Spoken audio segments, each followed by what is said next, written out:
Hooday, Bengals fans, and welcome to another edition of the Bengals Pulse, the heartbeat of your Cincinnati Bengals. Joined by Mon. Jake can't be here with us tonight. He's traveling for some family stuff. So, thoughts are you with you, Jake? Safe travels. Hopefully, you get there and back in one piece. Big week. We got less than 1 week until Bengals football returns. The last week of our year where we don't have action to talk about. We always talk about Bengal stuff, but the last week of our year where we don't get to actually watch some Bengal stuff, watch some cryptic videos from training camp and whatnot. Mon, how are you doing? How excited are you about this last week almost being gone? I'm very excited. It's weird. I think this off season has gone by very fast. And I think part of the reason the Bengals have been the most talked about team of the off season, and I think that helped with making the perception of the season going by a lot quicker than it really did. But they were in every news cycle. It seemed like especially with the um, Jamar Chase and T. Higgins situation, and now Trey, obviously, and Shamar Stewart. I mean, there's not a day that goes by on NFL Live they're not talking about the Bengals. But yeah, I'm excited. Training camp. It's a big. It's going to be a big training camp because we can't start off slow. It's going to be interesting to see how the reporters, how they, what has changed with Zach Taylor's approach to training camp because it is going to change. Before we get started, I just want to say, Jake is it's his grandmother's memorial service up in Washington. We're thinking about his family and hope everything goes well and safe travels to them. For sure, for sure. Yeah, thoughts with Jake. She was very important to his family and to him. So it's going to be a tough one. So our thoughts are with you. We wish you could be here with us, but we're with you in spirit. So Let's yeah, talk it's Bengals. yeah. Let's talk Bengals. So it has been one of those off seasons, but it's almost like the Bengals have taken the mindset of was that no publicity is bad publicity. If they're talking about you, it's good. I mean, they've gone to the peaks and valleys. We had Duke Tobin coming out saying, "I'm not going to spend the same amount of money for the same guys." And then Duke Tobin turning around and spending the same amount of money for the same guys. So it was like you told us you weren't going to do it, then you turned around and did it. You told us you were going to go sign a bunch of free agents, you didn't, and you told us you're going to give Trey more money, you didn't, and it was kind of like we got some really good news with Jamar and T, but then we didn't get, we just kind of got spun around. So it was constantly, is it going to happen? Is it not going to happen? So I feel like they really leaned into that villain role this year, where they were happy with everybody just having issue with the lack of action or the conflicts. I don't know. Yeah, I mean, it's just it's been a wonky off season. It really has. And I mean, I got to salute him. We knew Jamar Chase was going to get signed. The T. Higgins thing, we had a good idea that was going to happen also, but those were massive contracts, and they're definitely preoccupied with it. You could tell they were. A little frustrating, sometimes I want to see, I think they should be able to walk and chew gum, tackle multiple things at once. Of course, the stadium deal, the negotiations with Hamilton County, that took up a lot of time with that front office also. And now, unfortunately, we're 4 or 5 days away from people reporting the training camp, and we still have two big contract issues. Actually, three, because Knight hasn't signed also. The rookies need to sign. And I know everybody's really jumping on Shamar Stewart. I really think he's going to sign before camp, and I think he's going to be a good Bengal. Nobody's going to talk about this. All right. Yeah, it's gotten a little ugly. I was on Team Shamar the whole way, but I'm getting a little irritated by it also. I think his agent isn't doing him any favors. I do expect him to sign before camp. I really do. I think the Bengals, I think they're going to meet. Trey Hendrickson, I don't know. We're going to talk about that in a segment coming up here, but with what happened today with TJ Watt, I don't know what's going to happen with Trey. Yeah, let's just get right into it. So today, just a little bit before the show, TJ Watt, it breaks that TJ Watt signed 3 years, 108 million. 88 million of that is fully guaranteed. That's a big contract, and he's not Trey Hendrickson. I mean, TJ Watt's been a great player. He's gotten the productivity. He's gotten a lot of that. Uh, but he's fallen off. Trey hasn't fallen off. So for TJ Watt to get this deal, I think it's going to be a bad decision for the Steelers. But they're kind of stuck. They had no really option here. I don't think they had people wanting to trade for him because he is in that similar age range where the floor does fall out from some of those rushers. So. Uh, I think it's a little bit different than Trey, but I don't think it helps our situation based on those numbers. So let me throw it to you. 3 years, 108 million, 88 million fully guaranteed. I think that's a lot more than we were thinking for Trey. Do you think this moves the needle in the Trey negotiations in any way, or does this put the brakes on it because Trey's going to say, "Hey, look, he's around the same age as me. He's less productive, and look what they're giving him." Yeah, so I'm Team Trey. I think everybody that follows me on X, Twitter, everybody that watches this show, I'm on Trey's side 100%. But if Trey Hendrickson thinks he's going to get $40 million a year, he's crazy. It's not going to happen. I don't think he thinks that. I do not think Trey Hendrickson thinks that. But that's not going to happen in Cincinnati. Now, reports the Bengals offer 25, 26, 27 million. That actually hasn't done it. I'm sorry, my ear pods are falling out, guys. That obviously hasn't happened, but that's not enough for him. Will 31 do it? Will 30, 32 do it? Will Trey say, "Hey, I want 34 now because of what TJ Watt got"? I don't know. He's not going to get 40. It's not going to happen. They got to find a number. The Bengals aren't going to trade. They're going to play hardball with him. I just hope. I was very optimistic that he was going to sign before camp. Now with the TJ Watt situation, I think this could drag out a little bit longer, and that makes me sick to my stomach because he's a key player. He's very important. NFL sack leader 2 years in a row. He's one hell of a player, and I think with a better supporting cast, he could be more dominant. He really could. So we'll see. I don't think it moves the needle in a positive way. I think it moves it in a negative way. Yeah. Hopefully, I'm wrong. Hopefully, my wish comes true and he signs this weekend. Yeah, the frustration with that is that we've heard all along that the Bengals don't want to go for a 3 year extension. I'm not sure if TJ was a total of three. I feel like the Bengals have to give 2 years extra to Trey, 2 years on top of what he has, basically give him more money this year and give him some upfront money for a total of three. But I think that this does hurt the negotiation somewhat because Trey's going to say, "See, I'm worth that. If TJ's worth that, I'm worth that." And the Bengals historically are going to look and say, "You know what? We're not the Steelers. We're not these other teams. We do value you, but we do not do contracts similarly, and we don't care what those other teams are doing." So to me, it's not going to make the Bengals budge much, and I think it might make Trey dig in a little bit more, and that's very frustrating. Transitioning here to our other contract holdouts this weekend. Rookies report. Training camp starts next week. Rookies have to report this weekend, and there's this last week has been another flurry of the Shamar Stewart thing. Reports came out that he was practicing at Texas A&M, and then there was speculation from players that are saying, "Hey, Shamar's going to come back and play next year." Unfounded speculation, obviously, but that was the Twitterverse and the news was all buzzing with that. More stories have come out. Texas A&M coaches has said, "Yeah, Shamar loves it here. He's practicing with the team. He's practicing to be a Bengal." A lot of stuff came out of that real just to kind of clear it up for people.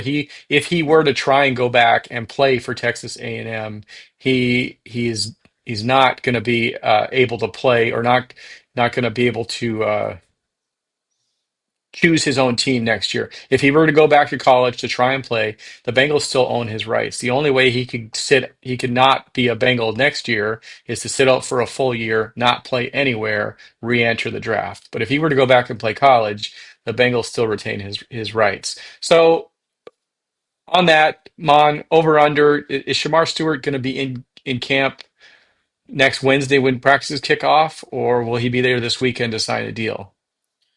He'll be there for the first practice. I really, really think he will. I think he's going to be there, and I think cooler heads will prevail. This Texas A&M talk, I think it's just a little bit of saber rattling, trying to get the one side to budge a little bit. It's not going to happen with Mike Brown and his family. It's not going to happen at all.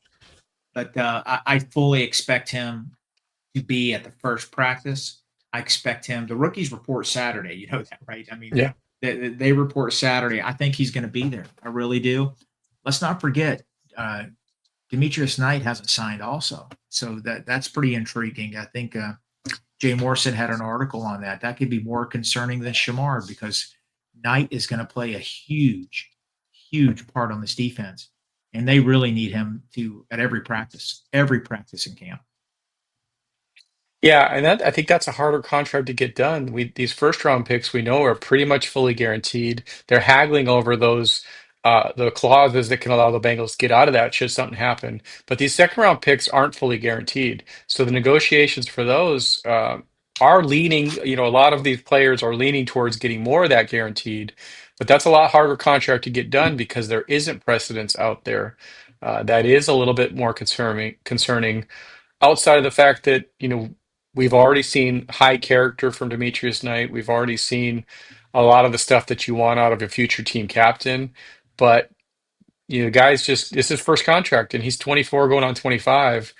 He's going to get probably one more deal, one more big deal in the NFL. So he's got to make this one matter. He's got family to take care of. That's pretty frustrating and a little unnerving. So hopefully that gets done. I think it will. I really do. I think the Bengals, the management, I think they know. I mean, they have a history. They have a reputation of being hardliners when it comes to it. I, I I don't think they want distractions. They want a fluid training camp because there's the pressure is on Zach Taylor. He needs more physicality in practice. He needs more physicality uh, the whole month of August in training camp because these guys are going to be playing more in preseason games. And you can't have rookies that you need to come in and produce at a high level in contract holdouts. I think the Bengals are going to step up. I think the agents for the players they're going to meet halfway. Everybody will be at the first practice. If not, you guys can give it to me next week on the Bengals Pulse. But I really, really think so. And I sound like Jake now, hey, the king of homers. But I think I'm really, you he, are the king he's of homers, but he's he's disguised. one B. He's one B. Yeah, He's the king of homers here on our text. He's not. Okay. yeah, One day we for will sure. publish those. We will publish those texts, and you guys are going to enjoy them. Listen, Jake, just give us a reason. Just give us a reason.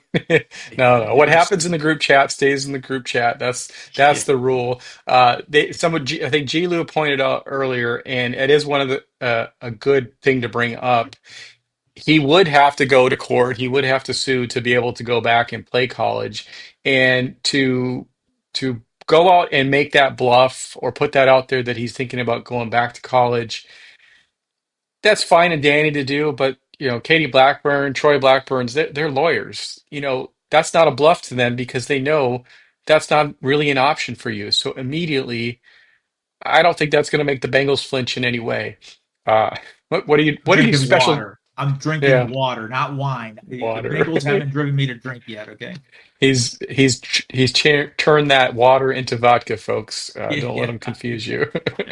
Yeah. Yeah. So, hey, on that note, I am wearing my training camp shirt because I am heading up to training camp. We finally made the decision. We are heading up to training camp. There's some season ticket member trainer practice on Sunday the 28th. So we'll be in Cincinnati Friday, Saturday, Sunday, probably Monday as well. Good for you. Looking forward to it. And I'm looking forward to get that video or that autograph from Shamar Stewart as he's practicing in pads. Maybe I'll get the a Bengals Pulse sit down with him just by being there and saying, "We believe in you, Shamar. We believe in you. Don't listen to Jake. We believe in you." Yeah. Yeah. Funny. Switching gears and the headline of our show tonight. just yesterday, it was announced that this year's elections selections to the Ring of Honor are Dave Lapham and Lamar Parrish. And I know I came out on our Dan Horde episode, and these are my picks. Uh, Lamar Parrish, I wasn't around to watch him play. I'm gonna defer some to you. I know you weren't really that old when he was playing, but Dave Lapham, yes, he's getting in a lot for what he's done in the 40 years since he left the Bengals. His career was pretty exciting. He played all five positions, even in one game, all five offensive line positions. But I've said it before, and I would continue saying it. The Bengals shouldn't have made us vote on Dave Lapham. He should have been initially or in one of these selections for what he has meant to the team. There's still some really deserving guys out there, but I think we've talked about this before. Everybody on that list should be in, so it's just a matter of what year they get in. So we know Dave Lapham's career, and I've heard a lot of highlights. I've seen a lot of highlights of Lamar Parrish.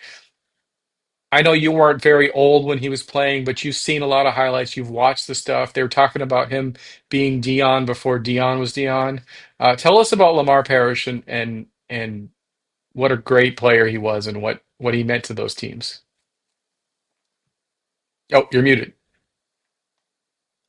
Yes, Eric, I am old. Thank you. Not that old. I get you're not. I don't believe you were an Thank old you for man. trying to be so diplomatic about that. Thank you. No, I do remember seeing him play. Yes, I was 8, 9 years old, but I do remember football when I was 8 or 9. I remember he was just a flashy defensive back. The Bengals at that time in the '70s had Ken Riley, Tommy Casanova, Lamar Parrish. I think another guy named Bernard Jackson was the other safety. They were probably the tops in the NFL. The '75 Bengals were 11-3. The '76 Bengals were 10-4. They were one of the best teams in football. Unfortunately, they played in the same division as the Pittsburgh Steelers, and they just couldn't get past them. The year they went 11-3, the Steelers went 12-2. I mean, that's how crazy it was. Lamar Parrish played a big part in that. What I remember the most is when they traded him because it was controversial. It was, he discussed it in his interview with the local media when he was elected in the Ring of Honor, but he was traded over a contract dispute, traded for a first round pick to the Washington Redskins, him and Coy Bacon. The Bengals got high picks for that. They got 2 first round picks. And, it turned out to be some pretty good players.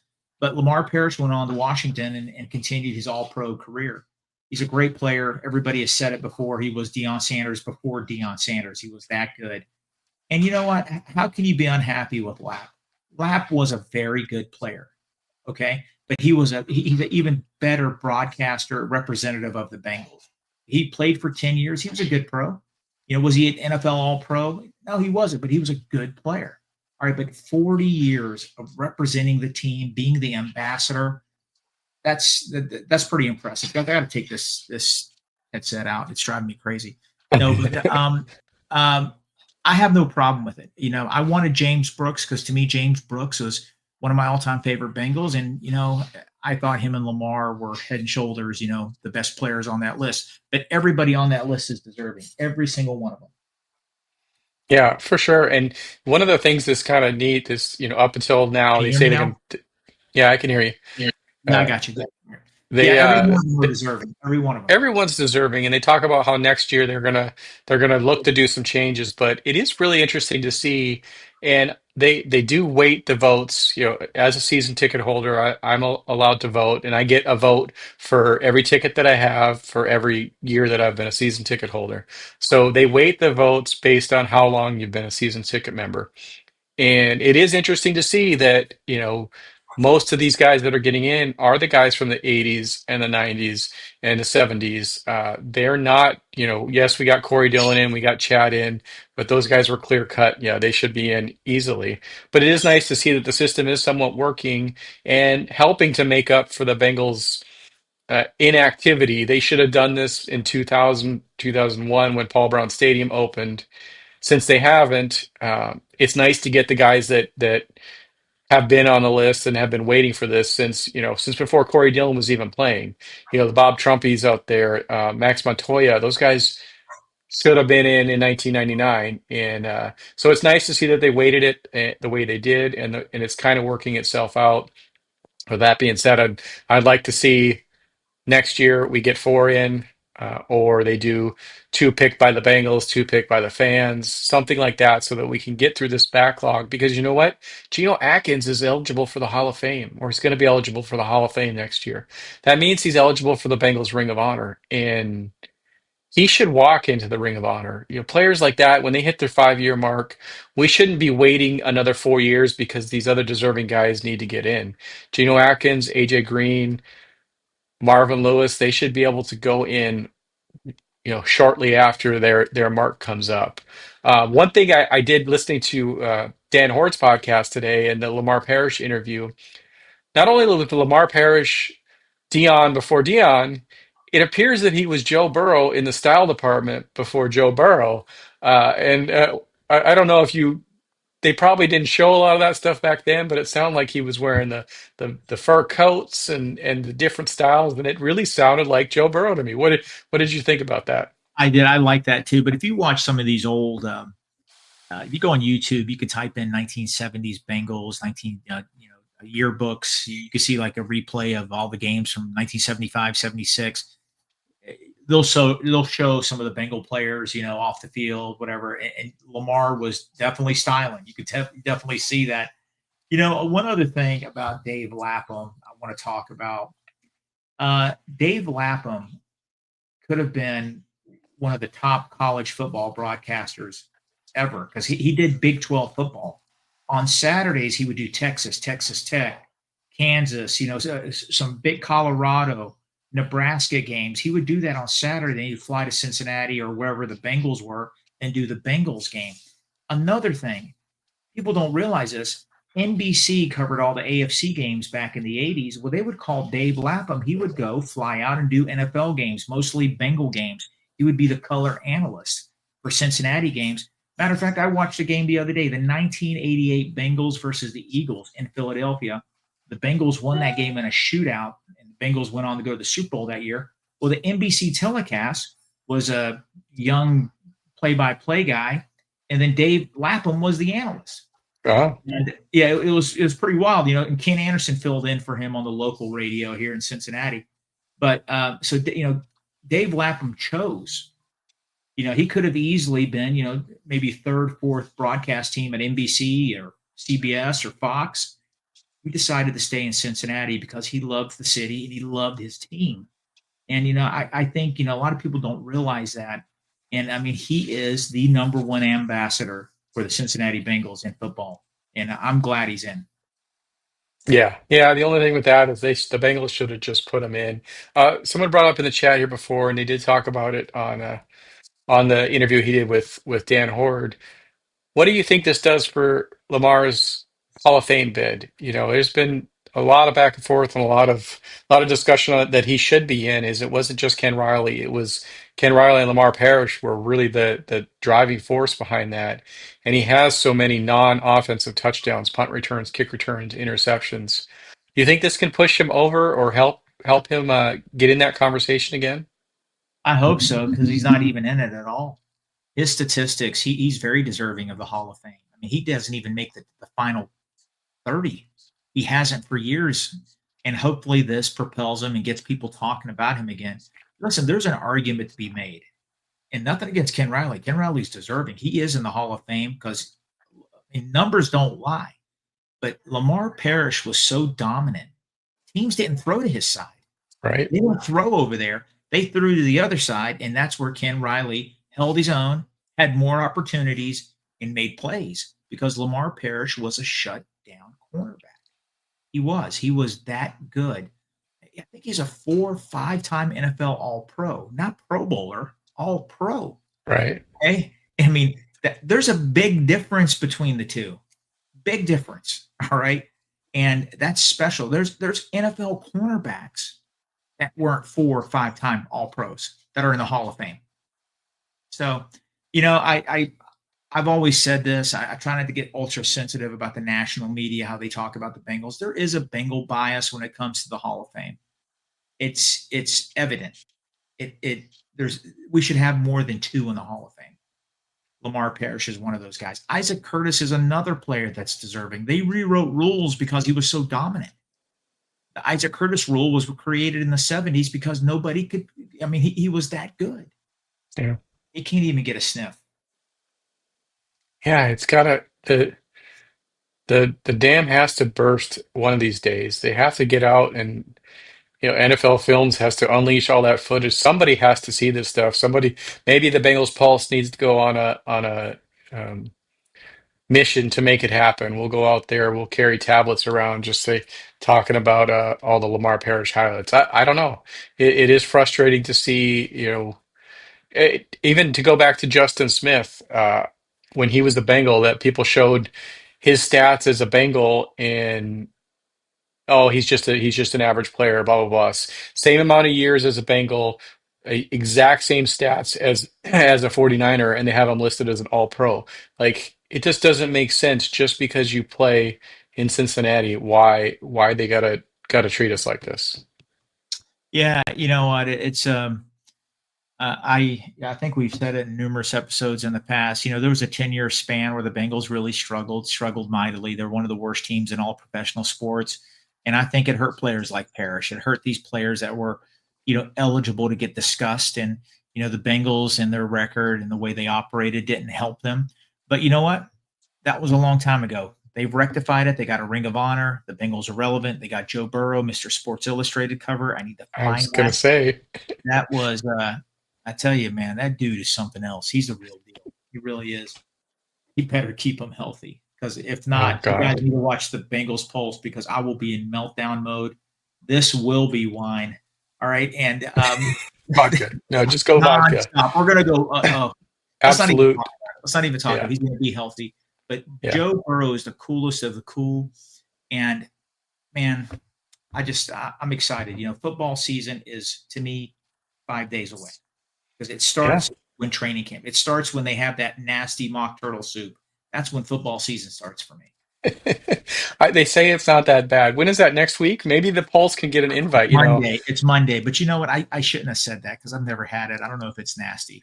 It looks like Well, crap. it's But it's I've at never least it's at least mock turtle. They don't use real turtle. They just use the turtle soup recipe and they put chicken in it. I mean, it's chicken soup, man. It's gonna taste had Eric. You know delicious. what? Once a week, everybody out there, once during the season, we have Skyline Chili at my house. We try to make it as best we can, similar to the Skyline in Cincinnati. This year, we're switching it up. It's going to be mock turtle soup at our house. Hey, we should do that during a preseason game. We'll live stream us making mock turtle soup, eating it, and then Jake freaking out about the defense. I'm going to make it for all you guys. I'm going to have Little Caesars. Okay. So Little Caesars dipped into mock turtle soup. That sounds like a Florida thing if I ever heard it. let's do Uh, it. yeah. So training camp is coming up next week. Like I said, I'm heading up. I was hoping that I would get up there earlier, but the way they put the special practice for us, it's on Sunday.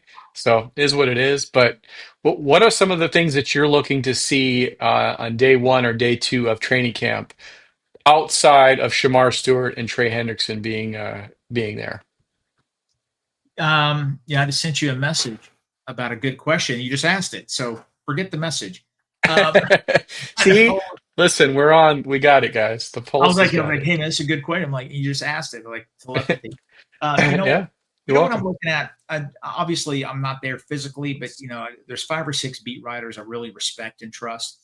I want to read what they have to say about snap counts. I want to see how many snaps at right guard a player is going to get. Okay, I want to see how many he's getting with the first team unit because I mean you're reading tea leaves. That's going to tell you where the coaches are thinking who the best player is. Is Lucas Patrick going to be the guy at right guard? That's what I want to see. I want to see. I want to see that. If Trey Hendrickson obviously doesn't get signed right away, we know Miles Murphy's going to come in and play his spot. He's going to get a lot of the snaps. Who's going to be the guy behind him? Is it going to be Cedric Johnson? That's what I want to see. I want to see that. And you know what? We joke about my age here, and I was thinking about this when I was at the gym today. Every preseason, the Cincinnati Bengals have a stud, an unknown player that everybody talks about. I could go back 25 years. There was a wide receiver named Milt Stegall that was on training camp 2 years in a row, made electrifying plays. He never made it with the Bengals. He went to Canada. He's in the Canadian Football Hall of Fame. There's always guys. Dylan McCullough, I think his name's Dylan McCullough. He was a running back, led the NFL in rushing in preseason. The last preseason game, he tore his knee. He looked like the real deal, and then he was never the same. There's going to be somebody that we don't talk about that's going to be electrifying. That we're going to be like, oh my gosh, who's that going to be, Eric? That's what I want to see. Yeah. You know, who's it going to be? So I'm excited. Obviously, right guard. I want to see how Fairchild looks. Is he struggling? I think, he's our plug and play guy right now. But if he takes some lumps, if he's struggling, are they going to put somebody in there? Is Cody Ford going to come in? I'm just want to monitor that situation. Obviously, the defensive backs, a lot of young players back there. Cam Taylor Britt. Is he going to be the Cam Taylor Britt from 2023, or is he going to be Cam Taylor Britt from 2024? That's what I want to see, and the preseason games are going to be huge. Yeah, it is kind of nice. This is one of those years where there's not as many questions. There are a few questions, but we're not worried about a lot of different positions. We're pretty sure that Fairchild is the starting left guard. We're all concerned that Lucas Patrick is the starting right guard, but really the main question is that starting right guard. And then what's the other question? Long snapper? I mean, there's not really a whole lot of other questions. Most of those defensive players, it's where do they sit in the rotation? We're assuming Dax Hill is going to be starting corner. Cam Taylor Britt is going to be the other starting corner just based on injuries alone. But we're not really expecting somebody to come out of nowhere and take those jobs. So it's really just those two positions. And long snapper, not a lot of people are monitoring that. Not a lot of people are caring about that. Maybe that's what I'll do my exclusive report on Sunday about is the long snapping battle. Maybe I can get in there and and get some inside information from Rick Howe. I don't know.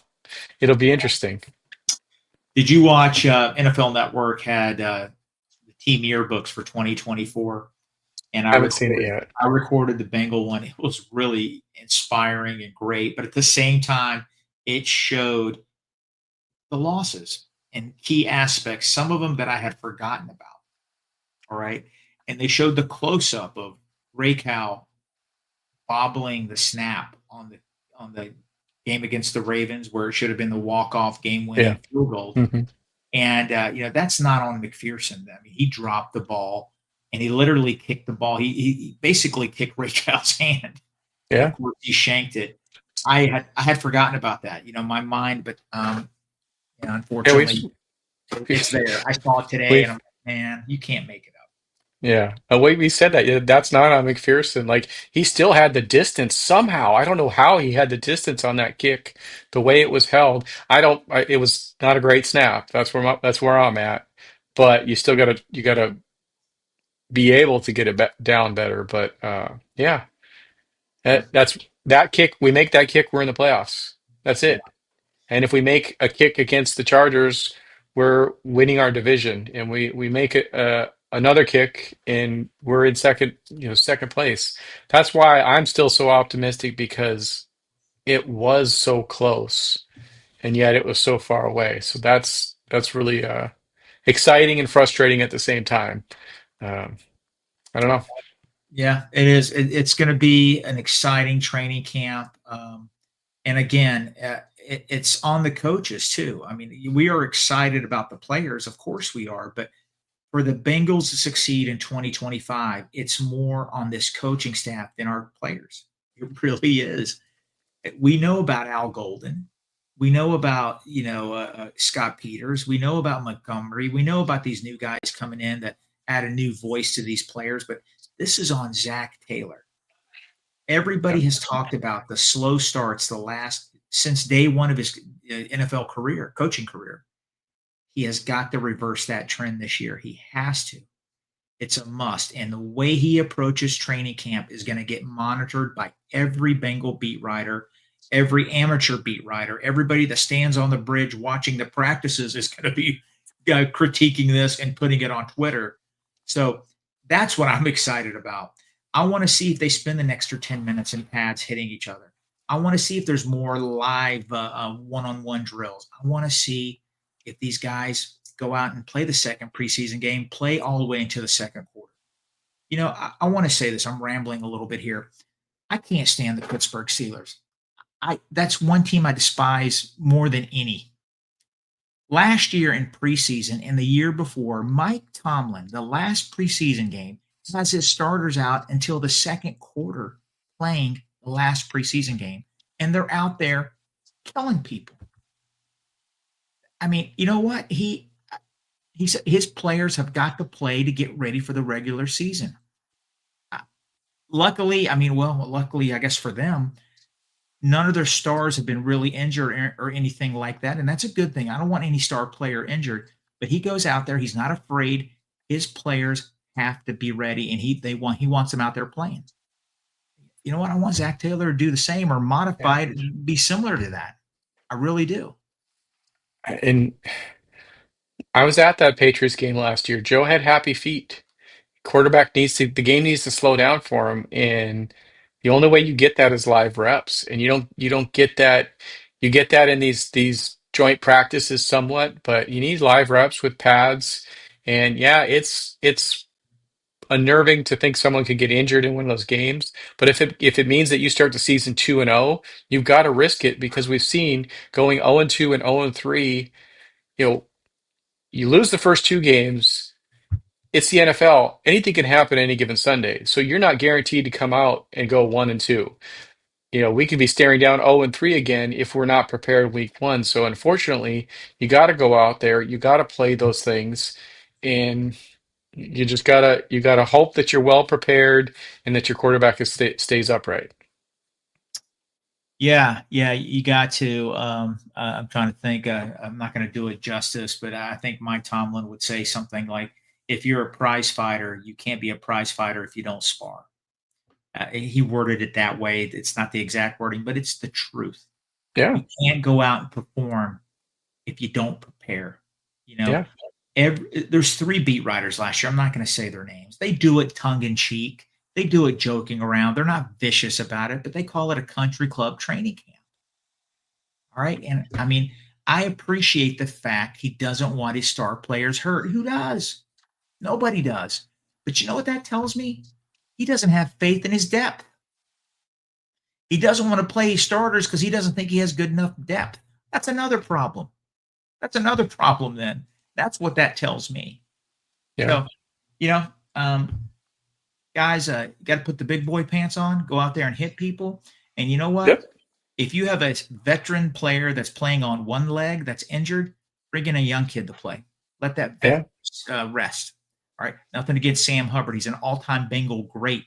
All-time Bengal great. He's going to be in the Ring of Honor. He should be. The guy's been hurt 2 years in a row. And I Yep. feel bad for him. He's a warrior. He didn't want to leave. He didn't want to come out. The coach needs to say, hey, Sam, go sit down for a couple weeks. The guy was playing limited. I mean, I would rather have a rookie Cedric Johnson, super athletic, than a 65, 70% Sam Hubbard. Yeah. And that's what I'm talking about. How does your depth get better? You got to let them play. You got to let them play. Yeah. Let these guys get some excitement. Let them get a sack. Let them get an interception. Let them make a tackle for a loss. Guess what? They start believing in themselves. Hey, man, I belong in this league. I belong. That's what I want to Yeah. see. For sure. Yeah. Just to tie a bow on your preseason theory or philosophy as well. I think it's Mike Tyson's quote. Everybody has a plan until they get punched in the face. It's the NFL. You have to get punched in the face to to get woken up. And Joe has said that a lot, that the game doesn't start till he gets hit. Once he gets hit, then it's like, okay, this is real.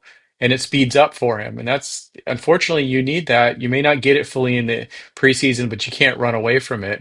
Uh, I I wouldn't be surprised, just to add another comment on your Sam Hubbard. I honestly wouldn't. We know he was injured the last 2 years. I wouldn't be surprised if somebody comes calling at some point during the season and he goes and works out and shows that he's healthy and lines up on another team. We Good. did release him. He retired, but we released him. But that doesn't mean he can't come out of retirement. If someone needs help and Sam Hubbard's healthy, I don't think that he was really ready to walk away. I think his body just wasn't healing as fast. But you give a guy 6 months away from football and he heals up, anything's possible. So that wouldn't be surprised me. One of the before we get out of here, one of the big things that I'm looking for in training camp is the young guys, which been all talked about. Al Golden leaning into these young guys, leaning into the young guys. I want to see how much that's happening in training camp, how much Tyson Anderson gets in the defensive rotation. Obviously we're not going to know until the season starts, but we're going to get a good idea when those depth charts come out and we see that, maybe Tyson Anderson is listed higher on the safety chart, or maybe one of these cornerbacks that we weren't really penciling in is now up there. I want to see that. I don't. We kind of talked it up in years past. We had these young guys. We really wanted to see them play, but then Lou wouldn't play them. So I really want to see them show out in training camp and have that translate to actual playing time, because you can talk about it all you want, but until September gets here, if the guys don't play, then it means nothing. You're right. You're right. I want to harp back about something about Sam Hubbard, and I want to bring in Kappa for a second here. We made fun of Kappa. We were really critical of him last year. He struggled. Kappa was a great free agent signing. Kappa played really well for us until he hurt his leg in that game against the Ravens. He has not been the Yeah, same player since then. He wasn't. When the Bengals went on that 10-game winning streak the year after the Super Bowl and they lost in the AFC Championship game, if Alex Kappa was playing in that AFC Championship game, I'm going to call it hot take mon. They win that game. That's they how good do. Alex Kappa was playing. Hmm. That loss, that stupid game we had to play against the Ravens, we had to play our starters because the coin flip game, that cost us. We lost 2 offensive linemen that game. Okay, Jonah Yeah, Williams was hurt that game also. But I'm letting you know something right now. Alex Campbell was a good signing. People, it wasn't a wasted free agent signing. That was a good signing. Sam Hubbard was a good draft pick, a third-round pick. He had a good NFL career. He's going to be in the Ring of Honor, and I'm not throwing shade on him. His leg injury did slow him down. He was a great, great Bengal. One thing, I know we're about to leave here. This is what I want to see also this training camp. Scott Peters, I think him and Montgomery, they're going to bring that physicality to the trenches. Guys, 2 years in a row, we've been punched in the face in the trenches. I'll come out and say it. We've been the worst team in the AFC North offense and defensive line the last 2 years. Every other team had better trench play than us the last 2 years. That's going to change this year. With Scott Peters, he's going to be physical. He's going to make his guys are not going to take punches. They're going to give punches. The Bengals don't do that. We're not going to absorb anymore. We're going to deliver. That's going to be the turning point to the 2025 Bengals. Same thing with Jerry Montgomery. Our defensive linemen are going to deliver punches instead of getting pushed down the field 5 yards and getting washed out of a play. Mark it down. The coaches are going to be the key to 2025. It's going to start with the trench play, and those guys are going to develop a nasty attitude for the Bengals. I love it. And with this free agency strategy, hey, that's what has to happen. Unfortunately, we did. I want to throw this comment up because we go back and forth and round and round. And Jake's not here, but um, they want the Reds podcast, Mon, at least once a month. We got to get this kicked off. What are we We'll doing? do it. Listen, we'll do it. We've been talking about it. We'll do a 30-minute show every week.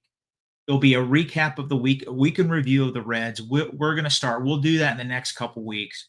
Um, Sorry about that. We've already bought the logo. We've had somebody created it for us, and it's beautiful. It's wonderful. We're going to get that going. Yeah, we got to make it happen. I'm not, like I said, I'm not a huge Reds follower, but I don't have to be. I just have to look at the group text. I know everything that's going on. I know when it's a bad coaching decision. I know, it's all right here. I just want to say one thing. I think you guys have seen snippets of us after we have had horrible losses like the Charger game and the Steeler game last year. The Bengals Pulse can become a dark, dark place after a game. I'm just warning you, the Reds Pulse could probably be It's darker. worse. Okay. It's very, Be prepared for it. Accept it. That's just the way we're wired. And I hope you guys tune in when we start it. yeah, yeah. It's very interesting. It's going to be exciting, but we won't. Well, maybe we will go live after games. I don't know. That's Eric, probably where it needs you, to be. Olivia Newton-John, let's get physical. Cue it right now. That's the motto. Let's get physical. Do it. Oh, you just lost all of our millennial viewers and our Gen Z viewers. Maybe we'll get John Travolta in here. Uh, I mean, John Travolta's looking so young. He could play Mon, and Mon's Yeah. Yeah. You know his the what? movie of your life. I like that. John Travolta on the Bengals Pulse. He'll play mine. I like the way you think. You know, Like, maybe he's a Bengals fan. Maybe we should get him on here. we'll get Joe Pesci to play a Jake. Hey, no, it's got to be Gradkowski, Bruce Yeah, Bruce Gradkowski. Kowski. For those that don't remember, Bruce Gradkowski, Bengals. I don't know what he was. He was a Bengals quarterback, right? Did he coach as well? He threw the first TD pass to AJ Green. There you go. AJ Well, Green's first touchdown pass was from Bruce Gradkowski. anybody wants to look it up, him and Jake share the same body, and they are the same person. Maybe Gradkowski might be a little bit more positive. I'm not sure. Look at Um, all these Woody Harrelson. I got my headband on. Come on, you guys are the best. who's gonna be? Well, I'm missing some good comments here. Yeah, you have. Okay. Yeah, we need to pull. There's a lot of famous Bengals fans. We need to get one of them on the show. I mean, Woody Harrelson is one of them. Maybe we can get him on. He's the one that claimed ownership of the Bengals curse, and so now that it's broken, maybe he wants to come on a Bengals podcast. We'll see. Somebody's asking if we have Reds logo to take over. When we do the Reds Pulse. No, well, Chewbacca is going to be creatively covered to cover the Bengals Pulse. I'll have Reds gear on. But, we'll, we'll figure that Uh, one out. Actually, I'm not gonna lie to you. I wasn't even thinking of that, Dave. Thank you so much. I haven't even thought of that, but um, just turn we're your gonna camera. It's fine. we're gonna put that. Dave's gonna be executive producer of the Reds Pulse. Hey, you know what? I was already traded to the Colts Pulse last week. The interview with Jeff Hobson. I need Jeff to was named the apologize. I third. need to apologize. I need to. That was a misspeak. He was the fourth member of the Bengals Pulse. That's Hey, what I now meant. Misspeak. I'm sorry, but when you texted me that, I'm like, yeah, we traded you to the Colts. I was 45 traded to the Colts Pulse, and now I'm relegated to covering. I don't even know who I'm covering now. What is that? Yeah, the Colts Pulse. That's right. Lose there, but you're the only guy. You need to find somebody else to be your co-host. Yeah. I need a pacemaker. I don't know. We'll see. Anyway, we're gonna get out of here. For those that Dolores comment there, like I said, I will be up in Cincinnati next weekend.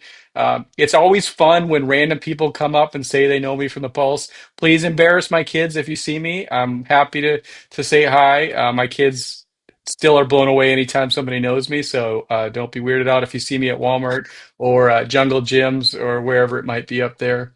It's going to be an exciting time. Real quick, Ross wants a joke about Aaron Rodgers. I think his just saying his name is joke enough.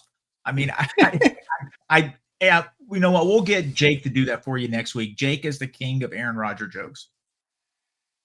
Yeah, yeah. I mean, the only one I could think about is that he he went to the same high school as Mon, maybe. Yeah, But that's kind of dig on Mon. I mean, you got better genetics than Aaron Rodgers. You're not tearing your Achilles out here. Knock on wood, right? okay, all right, not yet. All right, Thank all you right, so much. Bengals fans. Thank you for joining another edition of the Bengals Pulse. Make sure you give us a like and subscribe. Follow us at Cincinnati Pod on X and the Bengals Pulse on X and on Instagram. Make sure you like, subscribe to this podcast. Tell your friends. We're really trying to take the Bengals Pulse to the next level this year. But you know what? Even if we don't go to the next level, even if we only have two people that show up, we're still going to be here every week. You can't get rid of us.